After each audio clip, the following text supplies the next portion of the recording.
Gracias Lilian, gracias Daniel, Fime, todo sobre mediación. Gracias no solo por la invitación y la oportunidad, sino por esta comunidad tan rica que se va generando en torno a estas propuestas. Bien, nuevos desafíos en la mediación y en lo que hace a los métodos. En este sentido, hoy quiero compartir con ustedes el desafío de poder tomar y conservar esta primera enseñanza que todos recibimos cuando comenzamos a andar estos caminos del famoso prepárese, prepárese y prepárese que nos trae William Ury. Si tenemos en cuenta la necesidad y los fundamentos de comprender el conflicto en el que vamos a intervenir, porque definitivamente no solucionamos los conflictos que queremos, sino solo aquellos que podemos comprender, partiendo de esa importancia y extrapolando esto al contexto actual de este mundo VICA en el que estamos, un mundo volátil, incierto, complejo y ambiguo. Este término lo traigo, surgió en la milicia norteamericana luego de la Segunda Guerra Mundial, después lo toma Zygmunt Bauman con su idea de modernidad líquida, y él dice, ya no hay un mundo sólido donde los matrimonios duran para toda la vida, en el que hacemos carrera en un mismo trabajo y en un mismo espacio, en el que los hogares hipotecamos la casa y es la casa que va a alojar a nietos y demás. Hoy todo es más líquido. Entonces, esto implica que los cambios no solo son muchos, sino son rápidos. Y por supuesto que esto no es ajeno al conflicto, en el que si sumamos esto a que esta complejidad que nos presenta el mundo VICA hace que estemos frente a situaciones que no tienen una respuesta única, presentan una complejidad para el abordaje de los conflictos, pero también una gran oportunidad para el diálogo.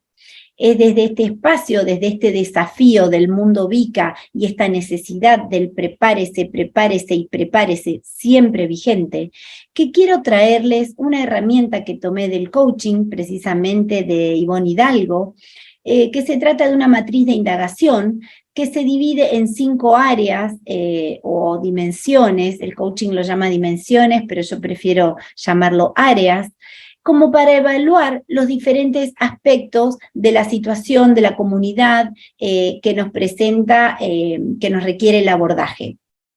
Y esto me parece súper necesario, teniendo en cuenta también las características de los procesos que llevamos adelante. Si bien cada comunidad tiene sus características, lo cierto es que siempre que trabajamos desde este paradigma colaborativo, tenemos en cuenta las costumbres, la idiosincrasia y respetamos muchísimo lo local. También es cierto que a veces tenemos mediadores que no conocen de horarios de oficina, sino que bajan a trabajar a terreno y que son mirados por una comunidad ansiosa de soluciones, lo cual nos interpela en este prepárese, porque a veces el tiempo que nos queda para este prepárese es muy cortito, lo que hace que esa necesidad se limite, ese análisis se limite a solo algunas cuestiones, y esto nos hace correr el riesgo de que esos abordajes no sean certeros o nos perdamos al mapear, ¿no? Porque tenemos poco tiempo y demás. Por eso traigo esta matriz que es muy práctica, es muy concreta, con algunas preguntas guía, como para hacernos en cada ámbito. La desarrollé con una breve explicación, preguntas para hacernos en cada ámbito y una pequeña herramienta o habilidad a desarrollar en cada aspecto si vemos que necesita fortalecerse. Esta herramienta la compartí ya con algunos colegas, la he aplicado en diferentes ámbitos y siempre ha tenido muy buena recepción y por eso la quiero compartir. Como les decía, va analizando e indagando, se divide en 5 áreas o dimensiones que observa diferentes aspectos de la situación que tenemos que abordar. Yo la dividí por una cuestión pedagógica, voy a nombrar el área, voy a hacer un breve resumen de a qué se refiere, y después traje unas preguntas guías, algunas herramientas que podemos aplicar en ese área si vemos que en realidad falta fortalecerla, y una habilidad o competencia para desarrollarla si es que que así es necesario. Entonces, en un primer momento nos encontramos con el área de la realidad. En el área de la realidad lo que vamos a tener en cuenta es dónde estamos hoy, ¿sí? Partiendo de la base acá, en este área vamos a poner todos los datos duros, que muchas veces nos faltan al analizar un conflicto, ¿sí? Partimos de la base que lo que no se mide no se puede mejorar. Entonces, acá van los indicadores, acá van los datos, que tanto a veces nos cuestan integrar en estos procesos en que generalmente priorizamos lo que son los relacionamientos. Entonces, muchas veces cuando entrevistamos a los diferentes actores de una situación, recibimos juicios, porque tal persona es tal cosa, porque aquel tal otra. En este área vamos a ir a los números. La herramienta que tenemos que tener en cuenta comunicacionalmente son las afirmaciones. Recordemos que las afirmaciones son aquellas en que podemos decir que son verdaderas o falsas, distinguiéndolas de los juicios de valor. Entonces, vamos a preguntar qué sucedió, qué existe. Por ejemplo, cuántas personas son, cuántas están en desacuerdo con la decisión, cuántas son las que acaban números duros, qué marco normativo se ve afectado. Salimos del ámbito de las opiniones y vamos al ámbito de las afirmaciones verdaderas, comprobables. En un segundo lugar, tenemos el ámbito de la posibilidad. ¿Sí? ¿A dónde queremos llegar? Una vez que tenemos el dato duro, vamos a entrar con este espacio, porque habitualmente en cualquier comunidad o organización que nos convoca, se hable, como decíamos hoy, de lo que sucede, de lo que hacen los otros, pero rara vez se aborda lo que es posible.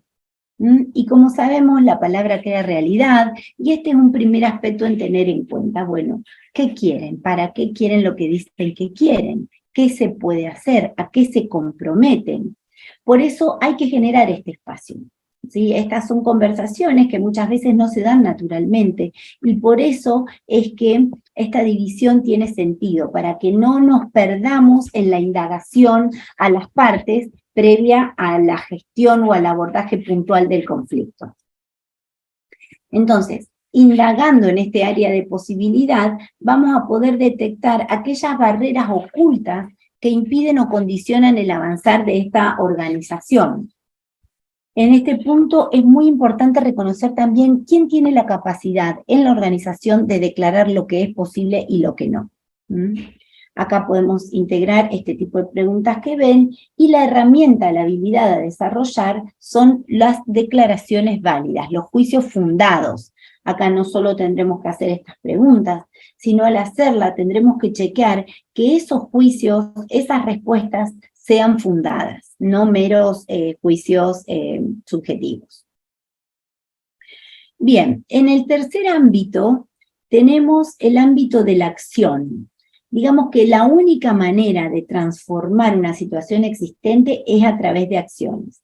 Entonces, para que esa realidad que detectamos en la primera área o dominio pueda transformarse en la posibilidad declarada en el segundo ámbito, en eso que las partes quieren, estas partes deben pasar a la acción. Y ahí entramos de lleno en este tercer dominio o área, ¿sí?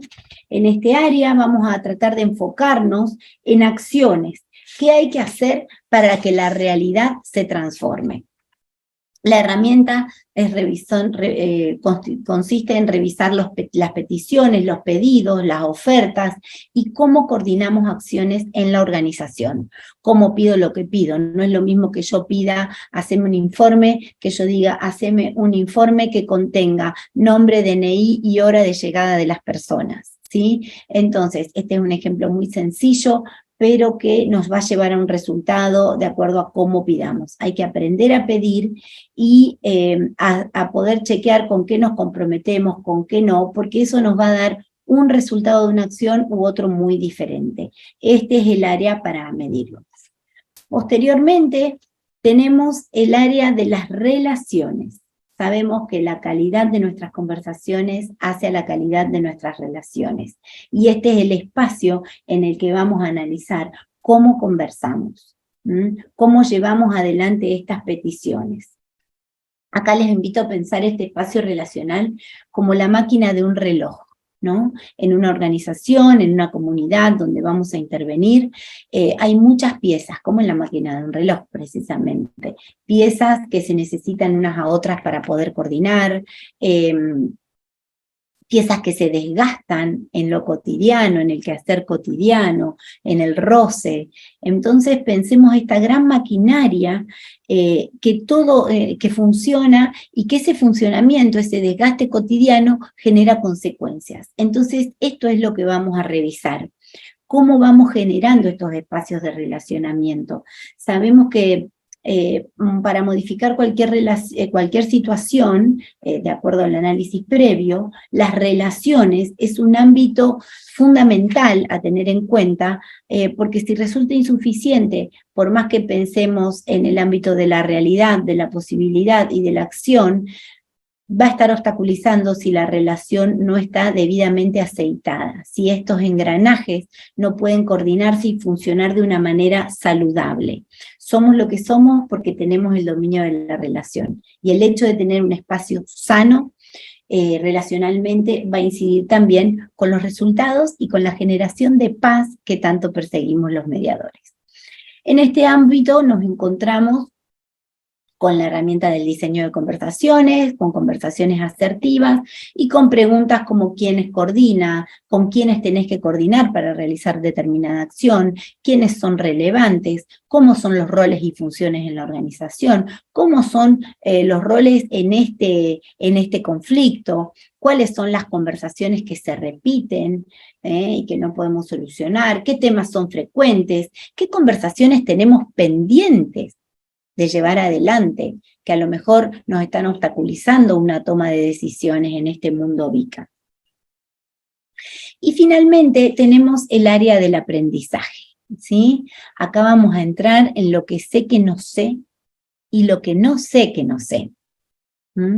Sabemos que la mediación tiene mucho de docencia, y que estructurar los datos que obtuvimos en los dominios anteriores como para poder generar acciones tangibles, requiere de un aprendizaje, requiere de estar abiertos y requiere de esta actitud que nos permita el aprendizaje, ¿sí? Esta actitud de entro para conversar y no para convencer, esta distinción entre el conversar y el convencer. Entonces, acá vamos a tener que tener en cuenta estos mecanismos, estos enemigos del aprendizaje, ¿sí? Que muchas veces lo obstaculizan. Porque precisamente el cambio es un proceso de aprendizaje. El cambio es un proceso de aprendizaje que parte de una decisión personal para que sea sustentable, y que si yo no traigo esto a la conciencia, probablemente no, a la conciencia de que lo estoy transitando, probablemente no pueda capitalizarlo, y a la vez, si cada participante de la organización o de la comunidad en la que estamos interviniendo no puede hacer visible esto, o no puede hacer consciente esta necesidad de aprendizaje, esta predisposición al aprendizaje indispensable para el cambio, va a condicionar al resto de la comunidad. Entonces, acá hablamos de los enemigos del aprendizaje, ¿sí? Como el pesimismo, la desconfianza, no escuchar, no hablar, el apego a lo conocido, esto de decir esto yo ya me lo sé, con este no se puede, todas estas creencias que nos limitan en la apertura necesaria para que el aprendizaje se produzca. Entonces tenemos preguntas de este tipo: ¿qué ha impedido hasta ahora que suceda lo que están queriendo? ¿Qué nos falta saber? ¿Sobre qué aspecto nos falta información? Reconocer estos enemigos del aprendizaje en primer lugar para después poder gestionarlos es clave para poder transitar este dominio. Recogiendo la información que vamos obteniendo a partir de los diferentes actores y en las diferentes áreas, no solo nos permitirá tener un punto de partida para el diseño del proceso, sino que a la vez nos va a permitir hacer énfasis en aquellos aspectos que estén desafiando a la comunidad, a la organización o al entorno donde estemos trabajando. De esta manera vamos a poder superar este desafío que planteábamos inicialmente, de poder tener este mapeo y el famoso prepárese, prepárese y prepárese, antes de intervenir en el conflicto, en este mundo VICA que nos interpela con esta complejidad. No solo, yo a veces agrego una columna más, una columna de compromisos, cuando lo trabajo sobre todo en comunidades. Bueno, ya vimos esto, vimos los dominios, vimos qué tenemos, vimos qué queremos, vemos qué acciones son necesarias, revisamos nuestros relacionamientos y revisamos qué más nos hace falta. Ahora bien, ¿a qué nos comprometemos para todo esto? Entonces, una vez que sistematizamos las áreas que desarrollé en el cuadro, generan un insumo muy interesante para la organización en la que estemos trabajando.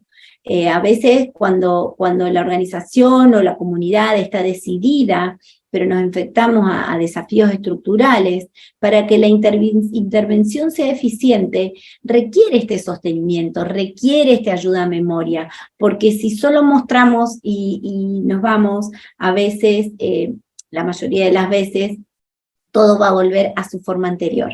Entonces, que entregar además este insumo al espacio donde estemos trabajando es de una riqueza que nos permite superar el desafío que planteamos inicialmente. Muchísimas gracias.